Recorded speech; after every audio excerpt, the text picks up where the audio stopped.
మంత్రాలు, మరమ్మతులు, మర్మాల పేరిట ప్రభుత్వ ఖజానాకు బొక్క పెట్టడమే కాకుండా సీఎం రేవంత్ రెడ్డి గత పాలకులను, తోటి మంత్రివర్గ సహచరులను సైతం నమ్మకుండా అవమానిస్తున్నారనే విమర్శలు ఆయనపై వినిపిస్తున్నాయి. అకస్మాత్తుగా సీఎం ఛాంబర్కు మరమ్మతులు చేయించడమే కాక ఆ ఛాంబర్లో సీసీ కెమెరాలు, మైక్రోఫోన్లు పెడుతున్నట్లు తెలుస్తోంది.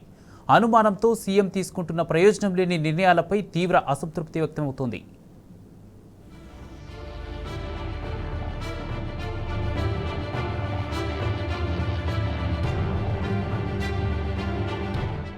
అనుమానం పెనుభూతం.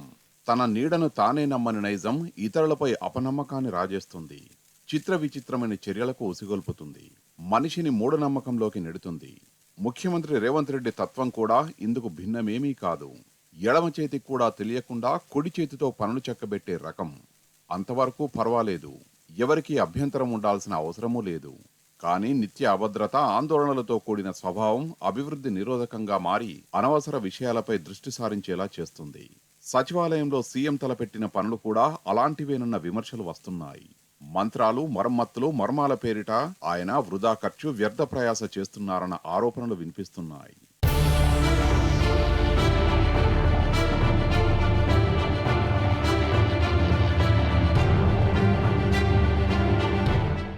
ముఖ్యమంత్రి రేవంత్ క్యాబినెట్లో ఎవరిని నమ్మడయ్యా, కష్టం అని మొన్న మధ్య ఓ సీనియర్ మంత్రి వాపోయారు. ఆయన మాటలు అక్షర సత్యాలని రేవంత్ రెడ్డి చర్యలు నిరూపిస్తున్నాయి. సచివాలయంలో ఆయన తలపెట్టిన పనులు ఆ సీనియర్ మంత్రి వ్యాఖ్యలను రూఢీ చేస్తున్నాయి. 6వ అంతస్తులోని తన ఛాంబర్లో సీఎం అకస్మాత్తుగా కొన్ని సివిల్ వర్క్స్ చేయిస్తున్నాడు. ఇందుకు రకరకాల కారణాలు వినిపిస్తున్నాయి. అందులో మొదటిది ఇతరుల పట్ల ఆయనకున్న అపనమ్మకం. కొత్తగా నిర్మించిన సమీకృత సచివాలయంలోని తన ఛాంబర్పై పాత సీఎం ఏమైనా నిఘా పెట్టారా అన్నది రేవంత్ అనుమానం. ఆ అనుమానం వచ్చిందే ఆలస్యం. ఆయన తన ఛాంబర్లో సీలింగ్, గోడల ప్లాస్టరింగ్, ఫ్లోరింగ్ అన్ని తీయించేశారట.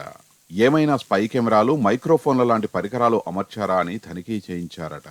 వీటి సాయంతో గత ప్రభుత్వంలోని పెద్దలు ఎప్పటికప్పుడు తన కార్యకలాపాలను తెలుసుకుంటున్నారా, దృశ్యాలు ఏమైనా చూస్తున్నారా, సంభాషణలు ఏమైనా వింటున్నారా అనే కోణంలో ఆరా తీశారట. వినడానికి కొంచెం విడ్డూరంగా ఉన్నా ఇది ముమ్మాటికి నిజం అనేది సెక్రటేరియట్ వర్గాల ఉవాచ. ఆ అనుమానాలను నివృత్తి చేసుకుని ఎలాగో అన్ని పెకిలించేశారు కదా, ఆ ఇటుకల మధ్య స్పై కెమెరాలు, మైక్రోఫోన్లు గట్రా అమర్చి కొత్తగా ఫాల్ సీలింగ్, ఫ్లోరింగ్, గోడలకు ప్లాస్టరింగ్ చేయించి మూయించేస్తున్నారట. అలా భవిష్యత్తు దృష్ట్యా ఆయన ఛాంబర్లో జరిగే ప్రతిదీ రికార్డయ్యేలా జాగ్రత్త పడుతున్నారని విశ్వసనీయ వర్గాల భోగట్ట.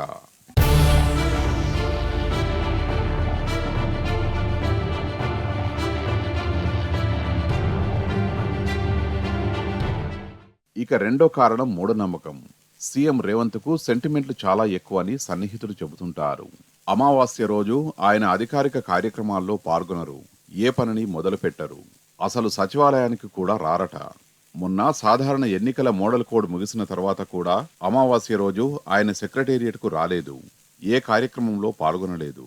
ఇక ఆయన లక్కీ నెంబర్ 9. సో ఆయన వాహనాల కాన్వాయ్లో 9 కార్లు. ఆ కార్ల నెంబర్లు ఆల్ 9s కావడం యాదృచ్ఛికమేమి కాదు. అవి ఆయన మానసిక స్థితికి నిదర్శనాలనే సనుగులు వినిపిస్తున్నాయి. గమ్మత్తేమిటంటే ప్రభుత్వం ప్రకటించాల్సిన నామినేటెడ్ పదవుల సంఖ్య కూడా 54 ఉండేలా, అంటే టోటల్ 9 అంకె వచ్చేలా జాగ్రత్త పడ్డారంటే ఆయన సెంటిమెంట్ ఏ స్థాయిదో అర్థం చేసుకోవచ్చు. అంతెందుకు, 6వ అంతస్తులో ఉన్న తన ఛాంబర్ను కూడా 9వ అంతస్తులోకి మార్చాలని సీఎం భావించారు.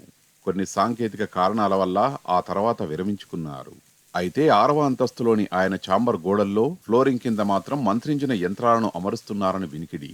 10 కాలాల పాటు తన పదవి భద్రంగా ఉండాలనే ఈ తంతు జరిపిస్తున్నారనేది ఆయన మీదున్న నెగటివ్ టాక్.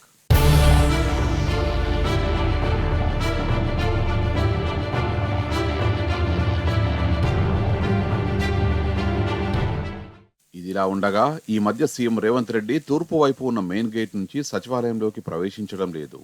వాస్తు ప్రకారం ఆ ద్వారం మంచిది కాదని ఎవరో సెలవిస్తే ముఖ్యమంత్రి ఆ గేట్ నుంచి ఎంట్రీ బంద్ చేశారని వినికిడి. అందుకు బదులుగా ఆయన పశ్చిమ ద్వారం గుండా లోపలికి ప్రవేశిస్తున్నారు. తిరిగి వెళ్లేప్పుడు నైరుతి ద్వారం నుంచి ప్రయాణం సాగిస్తున్నారు. ఆ మేరకు ఈస్ట్లో ఉన్న మెయిన్ గేట్కు తాళం వేయమని కూడా సెక్యూరిటీ అధికారులకు ఆదేశాలు అందాయట. మంత్రులు, అధికారులు, ఉద్యోగులు సైతం ఇక నుంచి ఈస్ట్ వైపు దారి వాడొద్దని హుకుం కూడా జారీ అయిందని వినికిడి.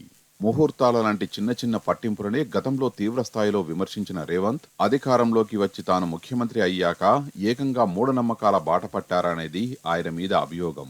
మంత్రాలు, మరమ్మతులు, మర్మాల పేరిట ప్రభుత్వ ఖజానాకు బొక్క పెట్టడమే కాకుండా గత పాలకులను, తోటి మంత్రివర్గ సహచరుల్ని సైతం నమ్మకుండా అవమానిస్తున్నారనే విమర్శలు ఆయనపై వినిపిస్తున్నాయి.